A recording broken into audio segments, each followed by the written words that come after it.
Sou filho da Bossoroca, gosto do cheiro da terra e o aconchego da serra. Este eu não troco por nada. O cantar da passarada quando vem clareando o dia é a mais linda melodia da minha querência amada.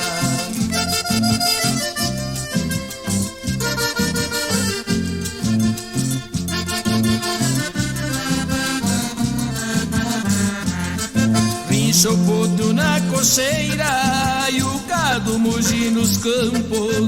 Noite escura os pirilampos, brinco de iluminar.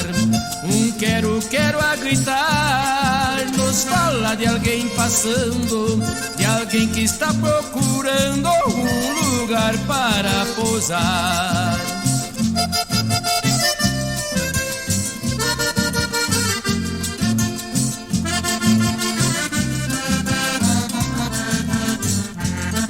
Como é lindo meu Patrício, a vida lá na fazenda, onde o gaúcho e a banda vivem com satisfação.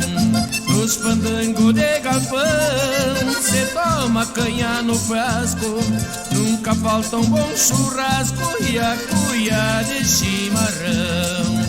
É verdade, meu amigo Telmo Dutra.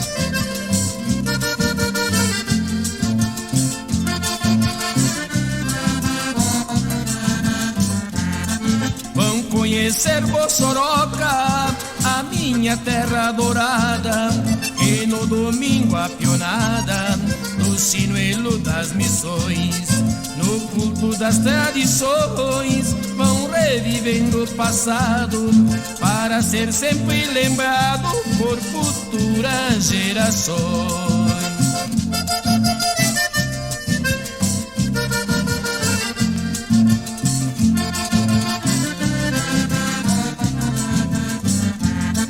Pode me chamar de grosso, mas eu me sinto feliz. Eu sempre tive o que quis, tendo razão não me calo.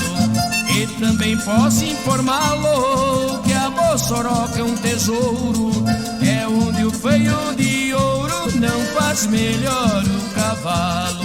É onde o feio de ouro não faz melhor o cavalo. É onde o feio de ouro não faz melhor o cavalo. É onde o feio de ouro não faz melhor o cavalo.